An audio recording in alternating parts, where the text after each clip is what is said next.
성경 말씀 보겠습니다. 누가복음 20장 27절 그리고 34절부터 40절까지 말씀이 되겠습니다. 부활이 없다고 주장하는 사두개인 중 어떤 이들이 와서 예수께서 이르시되 이 세상의 자녀들은 장가도 가고 시집도 가되 세상과 및 죽은 자 가운데서 부활함을 얻기에 합당히 여김을 받은 자들은 장가 가고 시집 가는 일이 없으며 그들은 다시 죽을 수도 없나니 이는 천사와 동등이요 부활의 자녀로서 하나님의 자녀임이라. 죽은 자가 살아난다는 것은 모세도 가시나무 떨기에 관한 글에서 주를 아브라함의 하나님이 이삭의 하나님이요 야곱의 하나님이시라 칭하였나니 하나님은 죽은 자의 하나님이 아니요 살아있는 자의 하나님이시라. 하나님에게는 모든 사람이 살았느니라 하시니 서기관 중 어떤 이들이 말하되 선생님 잘 말씀하셨나이다 하니 그들은 아무것도 감히 더 물을 수 없음이더라.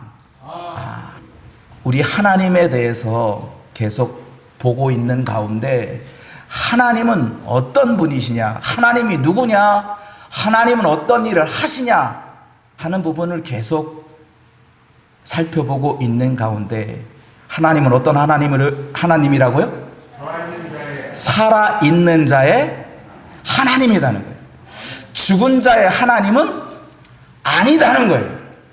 예수님께서 이 말씀을 하시게 된 배경을 살펴볼 필요가 있습니다. 예수님 당시의 사회에는 유대인들의 세상 속에서 예수님께서 오셨는데 유대인들은 크게 세 가지의 분파로 성경은 기록하고 있습니다. 첫 번째는 사두개인이라는 계파입니다. 사두계파에 속하는 사람이 사두개인인데 사두개인들은 더욱 철저하게 모세의 율법을 강조합니다. 모세가 기록한 5권의 성경책 창세기, 출애굽기, 레위기, 민수기, 신명기 그 기록을 따릅니다. 여기에 속해 있는 그룹이 어디냐 하면 바로 제사장들과 대제사장들이 대부분이 다 사두개인들입니다. 그러니 제사장과 대제사장들은 상류층에 속하는 사람들입니다. 여기와 더불어서 쌍벽을 이루는 또 하나의 분파가 있는데 바로 바리새인입니다. 이걸 바리새파라고 합니다.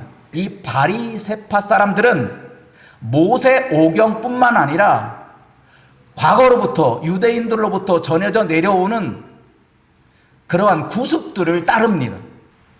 그러니 사두개파 사람들하고 바리새파 사람들은 똑같이 유대인들이지만 하나님의 선민 속에 살고 있지만 그들은 서로 대적합니다. 그리고 그 중간에 위치한 사람들이 바로 성경에 기록된 율법 학자들입니다. 율법사들입니다. 그 중에 오늘은 사두개인에 대해서 말씀합니다. 이 사두개인들의 신앙은 이런 신앙을 갖고 있습니다. 사도행전 23장 8절에 사두개인은 부활도 없고 천사도 없고 영도 없다고 하는 사람들입니다. 이 서기관들 사두개인들이 예수님에게 무리를 지어서 왔습니다. 그룹으로 예수님에게 온 것입니다. 예수님에게 질문을 던집니다. 질문을 던질 때 무슨 질문을 던지냐면은 모세가 우리에게 알려준 말씀이 있습니다. 신명기 25장에 있는 내용을 가지고 예수님에게 질문하는 겁니다. 우리가 따르고 있는 모세가 우리에게 알려준 것이 있습니다. 모세는 말하기를 한 집안에 7 형제가 있습니다. 7 형제가 있는데 그 중에 맏아들이 장가를 갔습니다. 그런데 장가를 갔는데 자식 없이 아들이 죽었습니다. 그러면 맏아들을 대신해서 형의 아내를 데리고 그 가문을 이으라는 거예요. 그래서 둘째도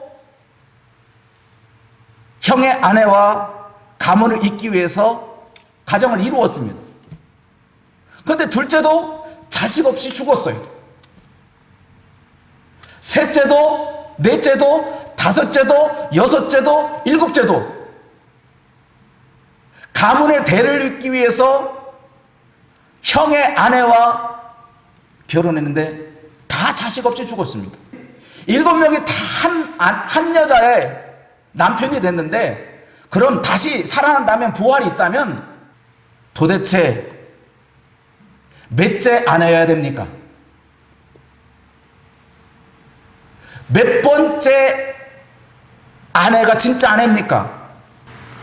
그러니 모세는 부활을 말하지 않은 것입니다. 부활은 없다고 한 겁니다. 예수님 좀 잘 좀 가르쳐 주세요 하며 사두개인들이 모세의 말을 빗대어서 형사 취수 제도라고 하는 그 제도를 가지고 부활을 거부한 거예요. 부활은 없다라고 주장하게 된 것입니다. 그때 예수님께서 가르침을 보세요. 저 세상에는 시집도 장가도 가는 게 없다. 그러면 장가도 가지 않고 시집도 안 간다는 말은 결혼하지 않는다는 말이고, 결혼하지 않는다는 말은 가정이 아니다는 거예요. 그런 거 없는 거예요. 천국에도 뭐 김씨 가문 있고 최씨 가문 있고 차씨 가문 있고 뭐 제임스 가문 있고 뭐 에디슨 가문 있고 그렇습니까? 아니단 말이죠. 천국은 그런 건 아니다. 저 세상은 그런 것 아니다. 거기는 죽음도 없다. 없다. 죽음이란 거기는 뭐다? 하나님의 자녀일 뿐이다는 거예요. 예수님께서 그들의 부활의 가르침을, 잘못된 신앙을 바로잡아 준 거예요. 너희가 모세를 가지고 얘기했지만 모세도 말했다. 모세도 뭐라고 말했느냐? 모세가 뭐를 말했느냐 하면, 모세가 신명기 25장 형사 치수 제도만 말한 게 아니라 모세의 말에 보니까 무엇이 있다요? 가시나무 떨기에 관한 글에서 뭐라고 말했냐? 시작. 주를 아브라함의 하나님이요 이삭의 하나님이요 야곱의 하나님이라 칭하셨나니. 이 말은 무슨 말이냐 하면 모세도 알고 있다는 거예요. 무엇을? 여러분, 가시나무 떨기에 관한 글이 어딘 글인지는 상상이 가세요? 네. 여러분이 딱 알 수 있는 부분은 모세가 아론의 여러분 쌍난지팡이 알죠? 쌍난지팡이의 이야기. 살아있는 뿌리 달린 꽃핀 가지를 갖고 온 게 아니면 그냥 나무 가지입니다. 근데 그게 하나님 앞에 놓여졌더니 그게 어떻게 됐어요? 싹이 나고 꽃이 피고 거기에 열매까지 열렸어요. 마른 가지에도 싹이 나고 잎이 나고 꽃이 피지 않더냐? 열매 열지 않더냐? 죽은 나무가 다시 살아난 거다. 살아난 거. 모세도 그걸 알고 있다. 모세가 가르친 그 길을 예수님께서 언급하면서 나무가 죽은 것 같으나 죽은 게 아니라 죽었다가 다시 살아난 거다. 그러면서 그들을 말합니다. 하나님은 죽은 자의 하나님이 아니요 살아있는 자의 하나님이라. 하나님에게는 모든 사람이 뭐했다? 살아있느니라. 할렐루야. 그러니까 하나님에게는 죽은 자는 없는 거예요. 하나님에게는 죽은 자는 없고 잠자는 자들 뿐인 거예요. 우리는 죽었다고 하지만 하나님 뭐예요? 잠들었다 하는 거예요. 우리는 죽음을 이야기하고 죽음에 대한 공포가 있고 죽음에 대한 두려움도 있을 수 있어요. 그러나 하나님은 그 죽음을 죽음으로 보지 않아요. 죽은 거 아니야, 죽은 거. 잠자는 것 뿐이야. 왜? 하나님은 죽은 자의 하나님은 아니니까. 그러니까 죽어서 하나님 만난다는 건 그거는 있을 수가 없는 거예요. 하나님에게는 모든 사람이 살아 있어요? 여러분, 죽은 자를 너무 생각하지 마세요. 왜? 하나님에게는 모든 사람이 뭐 했어요? 살아있느니라. 제가 지난번도 말씀드린, 하나님은 영이시기 때문에 영원하단 말이에요. 영원에는 시작도 없고 끝이 없어요. 시간 개념이 없어요. 왜 하나님이 살아있는 자의 하나님이라는 걸 왜 알지 못하느냐? 그 이유가 있어요. 그 이유는 같은 병행구절에 마태복음 22장 29절에 이 똑같은 말씀이 기록되어 있는데 그 말씀에 예수님께서 뭐라고 말씀했냐면은 예수께서 대답하여 이르시되 너희가라는 서기관들이에요. 서기관들은 성경도 하나님의 능력도 알지 못하는 거로 뭐 했다고요? 오해했다는 거예요. 너희가 성경도 오해했고 성경의 하나님의 능력도 오해했다는 거예요. 알지 못했기 때문에. 알지 못하니 오해를 하는 거예요. 여러분도 이 알지 못해서 무지해서 오해가 찾아와요. 오해는 알면 다 해결돼요. 알면. 그런데 사실을 왜곡되게 알거나 또 사실이 아닌 것을 사실인 것처럼 할 때 오해가 생기는 거예요. 그러니 이 사두개인들이 모세오경을 믿고 모세오경을 따르고 우리는 모세오경대로 살아야 됩니다 라고 그렇게 평생토록 외치고 살았던 이 사두개인들도 알지 못한 거예요. 성경도 하나님의 능력도 알지 못한 거예요. 그러니까 여기서 반대로 말하면 성경도 알아야 하고 하나님의 능력도 알아야 한다는 거예요. 왜? 사두개인들이 알지 못해서 오해했으니까. 오해하지 않으려면 성경도 알아야 하고 하나님의 능력도 알아야 해요. 여러분도 성경도 알아야 하고 하나님의 능력도 알아야 돼요. 아이고 목사님 성경을 어떻게 알아요? 나는 성경을 읽기만 하면 머리 아프고 무슨 말인지 앞에 거 읽으면 뒤에 읽다 보면 앞에 건 다 지나가고 지금도 읽는 것도 뭔 말인지 모르고 있는데 여러분 성경을 알아야 한다는 걸 여러분 잘 알아야 돼요. 문자를 알으라고 하는 말이 아니에요. 1.1핵을 다 기억해서 틀림없이 기억해라 라고 하는 그 알음이 아니에요. 성경을 모르면 누가 여기서 이렇게 얘기하면 그래? 그런 것도 있어? 그러다 보니까 하나님 어머니를 찾아가는 거예요. 그러다 보니까 여기가 교회인가 봐, 여기가 천국인가 봐 그러는 거예요. 왜? 성경을 잘 모르면 그런 일이 벌어져요. 그러니까 여러분 오늘 정확하게 알고 가시면 돼요. 그래서 여러분 오해 없어야 돼요. 사두개인처럼 오해했다가는 큰일 나는 거예요. 하나님의 능력도 마찬가지예요. 하나님의 능력도 여러분들이 알아야 돼요. 그러면 오늘 성경을 하나님께서 사두개인들에게 가르치는 성경, 사두개인들에게 가르치는 하나님의 능력이 무엇인지를 여러분도 알아야 돼요. 그래야 오해가 없으니까. 먼저 성경을 알아야 돼요. 성경을 어떻게 정리했냐? 보세요. 성경은 뭐다? 하나님 사랑의 편지예요. 하나님도 마찬가지예요. 무엇을 알려주느냐? 이 성경을 통해서 하나님이 너를 사랑하고 있다는 걸 알려주는 거예요. 어떻게? 자기 아들을 아낌없이 주시면서까지 나를 사랑했다는 것을 알려주는 게 성경이라고요. 그것만 알면 되는 거예요.